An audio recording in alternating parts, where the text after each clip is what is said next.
Thank you for joining us. My name is Jennifer Homendy, and I'm the chairwoman of the National Transportation Safety Board.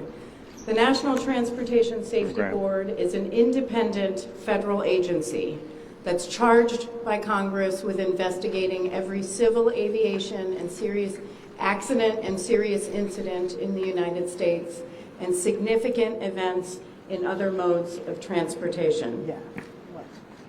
I want to start by expressing our deepest condolences, our sympathies, on behalf of the entire board for those who lost loved ones in this terrible tragedy. Our thoughts, our prayers are with you. Entire communities were affected, and we are thinking of you. With me today is Bryce Banning. Bryce is a senior aircraft accident investigator with the National Transportation Safety Board. He's also going to serve as our investigator in charge of this investigation. Also with me today is the entire board. We have Todd Inman, member Todd Inman. Todd is going to serve as the board member on scene, the spokesperson for this investigation. All of the board members will be here. We have Vice Chairman Alvin Brown, member Mike Graham, who lived in Wichita for 20 years, and we also have member Tom Chapman. The NTSB's headquarters is just a mile from here.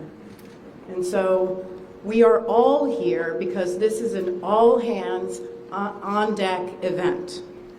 And we're here to assure the American people that we are going to leave no stone unturned in this investigation. We are going to conduct a thorough investigation of this entire tragedy, looking at the facts. Now, with that, I want to level set. When we go to the scene, and we were here last night, we allow the responders to do their important safety mission, which in this case was search and rescue and recovery. We stand back to allow them to do their important safety mission. And so this, for us, is our first full day on scene with our entire crew coming together. We have about nearly 50 people on scene, and in addition to our resources back at headquarters in our labs and throughout the agency.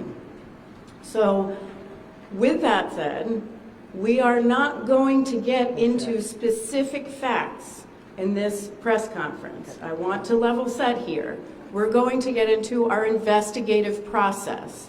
As we are able to confirm factual information, we will provide that. I do want to say this is a whole of government effort. I was able to brief, along with others, the President of the United States and the Vice President this afternoon. I want to thank them for their leadership, for their tremendous support of the NTSB, for our investigators, and for the responders that are on scene doing an important mission. I also want to thank Secretary Sean Duffy, who I was communicating with early on after we first got word of this tragedy. We've been working together throughout the day, along with his team at the DOT and within FAA. I also want to thank Secretary Pete Hegseth, who was also integral in working with us today. Chris Rocheleau, the acting administrator of the Federal Aviation Administration. We've heard from many members of Congress on both sides of the aisle, and so I will say this is a tremendous, one more time, whole of government effort. I also want to take a moment and thank the many, many responders that have been on scene. It has been an incredible effort. And I will have a full list that I will provide, that we will provide tomorrow, but I do want to thank them for all their work. With that, I'm going to turn it over to Member Inman for additional remarks.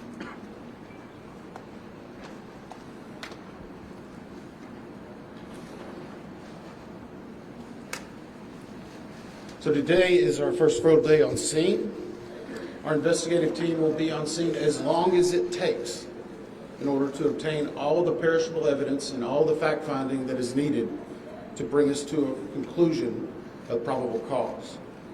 Our mission is to understand not just what happened, but why it happened, and to recommend changes to prevent it from happening again.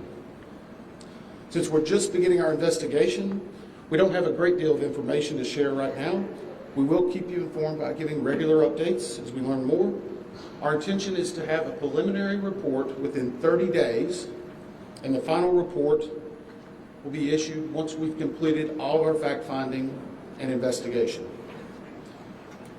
Now, we will not be determining the probable cause of the accident while we are here on scene, nor will we speculate about what may have caused this accident. Today, we will be going and having an organizational meeting and establishing our parties to our investigation. We currently have the following parties that are already identified: PSA Airlines, GE Aerospace, Sikorsky, FAA, NACTA, which represents the air traffic controllers, ALPA, which represents the pilots, Army, AFA, which represents the flight attendants. The Transportation Safety Board of Canada will be an accredited representative under Annex 13 of ICAO. They will be supplemented by MHIRG as a technical advisor. They were previously known as Bombardier. The NTSB offers this party status to those companies, government agencies, and associations that have employees, activities, or equipment involved in the accident. We offer that because they will provide technical expertise and relevant information supporting the development of the best possible factual record.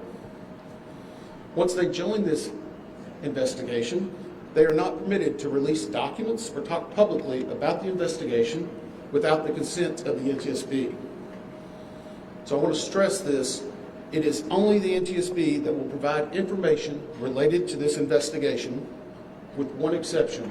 Regarding the fatalities that occurred, that notification will be handled by the D.C. medical examiner. We will not be discussing fatalities or names. That will be handled by them as the proper authority. So we want to talk a little bit about our process.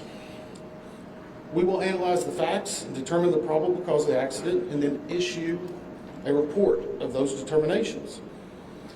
I also want to talk a little bit about some additional people that are here with us, and they're very important to us, and that is our family assistance group. Later today, we will be briefing the families. We normally try to do this before a media event, but in this case, they're still arriving. Our family assistance specialists are already working closely with local officials and others to help assist them in their efforts to support everyone that's affected by this accident. And let me just reiterate what the chair said. A loss of life in an aviation accident is very unusual in the United States, and our heartfelt sorrow goes out to everyone that's affected. It affects us, it affects everyone around us. There are a lot of people hurting today. We will help find out what happened. We will do it factually, and we will do it accurately. As part of this, we're going to be standing up some specific working groups. Those working groups will be operations. They will be looking at the history of the accident flight and crew members' duties for as many days before the crash as appears relevant. We'll be forming a structures group, which will be the documentation of the airframe wreckage and the accident scene, including calculation of impact angles to help determine the plane's pre-impact course and altitude. We'll have a power plants group. They will do the examination of the engines and the engine accessories. We'll have a systems group. They will study the components of the plane's hydraulic, electrical, pneumatic, and associated systems, together with the instruments and elements of the flight control system. We'll have an air traffic control group. They will do reconstruction and review of air traffic control systems provided to and including acquisition of pertinent flight track surveillance information, what you might typically think of as radar or ADS-B, along with controller pilot communications. We will also have a survival factors group. They will be doing the documentation of impact, forces and injuries, community emergency planning, and all crash and fire rescue efforts. Also, due to the unique nature of this crash, we will be having a helicopter group as well. Lastly, we will have a human performance group, and this will not be its own group. It will actually be a part of the operations, air traffic control, and helicopter groups. They will study the crew performance and all before the accident factors that might be involved in human error, including fatigue, medication, medical histories, training, workload, equipment design, and work environment.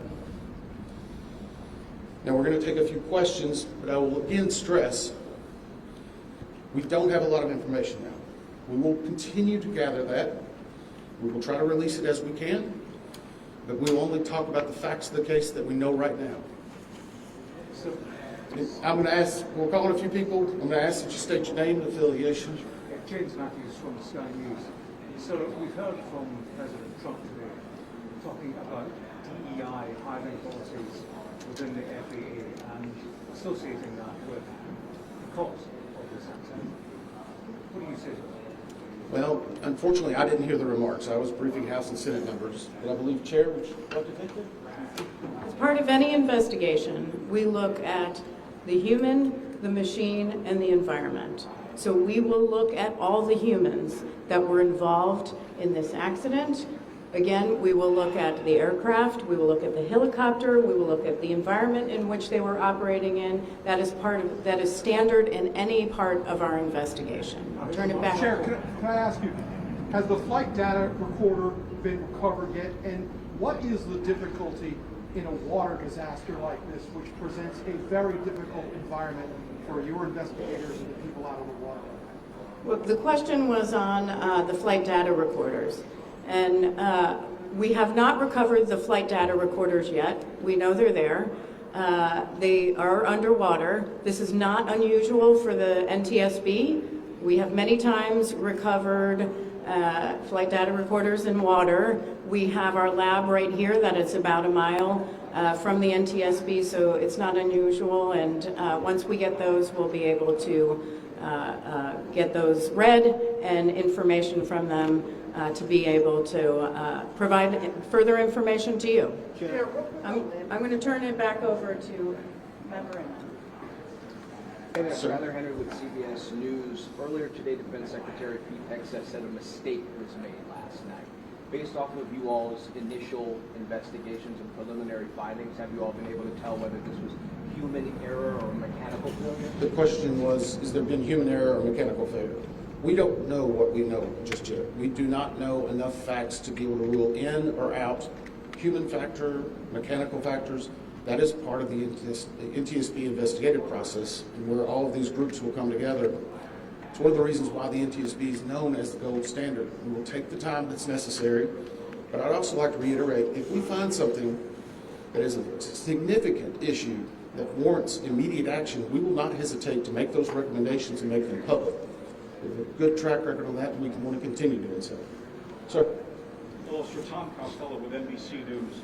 Does it hurt your investigative process, maybe for the chairman, does it hurt your investigative process to have the president already suggesting possible causes here as you try to keep an open mind and begin this investigation?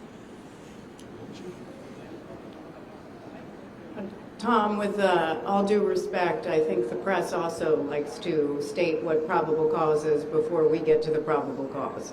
So what I'm going to say is you need to give us time. You need to give NTSB, it's not that we don't have information. We do have information. We have data. We have substantial amounts of information. We need to verify information. We need to take our time to make sure it is accurate. That's best for you. That's important for the families. It's important for legislators who are seeking answers to try to figure out what they're going to do about this. And so it will take time. We do have a lot of information, but we need some time to verify that. Yeah, Member Chase Williams with Fox Business. I'm wondering about the conditions in the tower last night. Were there any performance issues in the past with any of these controllers? Anything of that? The question is about controllers. As I said, we're just now forming the groups. The controllers do have union representation, which they're entitled to. They'll be working with our party system and our party groups. They'll be conducting interviews. Those interviews will need to be analyzed, transcribed, and other team members will need to look over it. It'll be a long process, but we will go through the entire history. My question is for the chairwoman. Can you tell us more about what the president and vice president's responses were when the briefing was happening? Sure. So the question was about my briefing for the president and the vice president. As is standard, we offer briefings on our process and what we know, and this was a briefing with the president and vice president and with Secretary Duffy and Secretary Hegseth and also the acting administrator of the FAA. There was discussion on what we know so far and our process, and that was about it. Madam Chairwoman, Stephanie Ramos with ABC News. Similar to Tom Costello's question, the president has stated what made the cause of the crash, stating common sense. Does that affect your progress at all at this early stage? Yeah, so the NTSB, we conduct an important safety mission where we take a very careful approach. I'm sorry, the question was on speculating during investigations, which is we often hear about. What I will say is we look at facts on our investigation, and that will take some time. And at some point, we'll be able to provide that factual information, as Member Inman said, and provide that hopefully tomorrow. Member Inman? Hang on a second. Dave Shepardson from Reuters. Have you been able to retrieve the black boxes from the helicopter? Has the military decided whether they're going to read those to the NTSB? And what about the ATC tapes? Have you guys been done? So the question was about black boxes, which are referred to as black boxes, which are typically orange. We have not recovered any of the boxes involved yet. We feel comfortable and confident that we will be able to. Right now, recovery of life is probably most important in those that were involved. I mean, there are still ongoing recovery efforts involving the fatalities involved, along with some debris is coming out as well. We will make sure that that perishable evidence is maintained. We have a great process for that.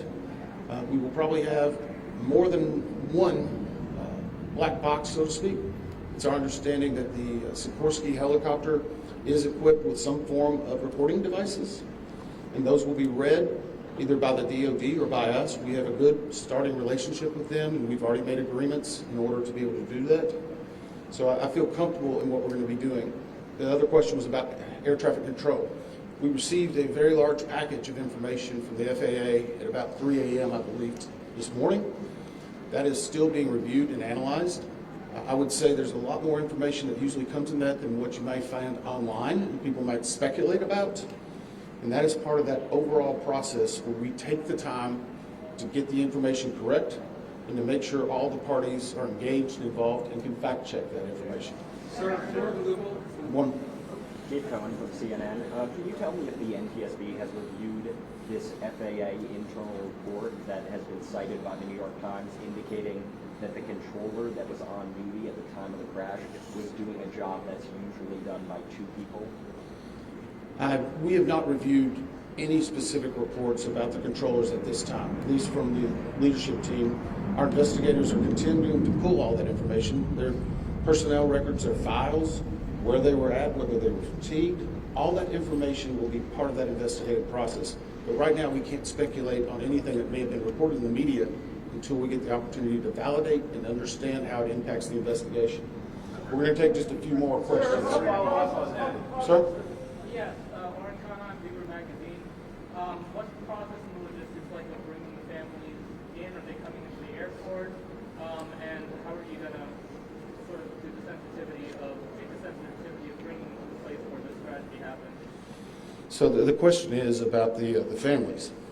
And many of those families are still en route. Some are still being notified from both the military and from the commercial crash.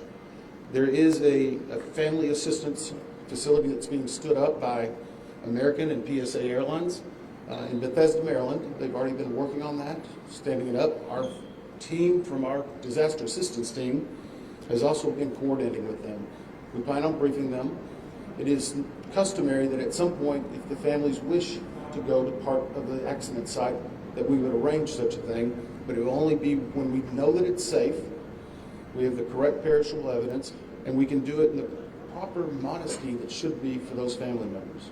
It will be a little bit of a process, but it will take some time. Sir, to follow up on the air traffic control. Now, sir, are you? I know that Marielle Carver with DC News now. We heard from some witnesses that they saw people able to come down the slides of the plane. Has there been any indication that people made it off the plane to another? Well, again, we will not speak to the fatalities. The DC medical examiner will, but I think the DC fire chief this morning very succinctly said correctly that we believe there are no survivors.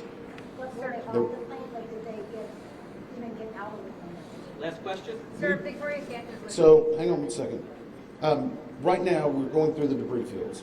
Nothing we've seen would indicate that maybe slides or chutes were deployed. It was a very quick, rapid impact, but we've seen nothing in that regard so far from the evidence we had, but we still need to verify all of that information. One more question? Victoria Sanders, ABC 7. Thank you.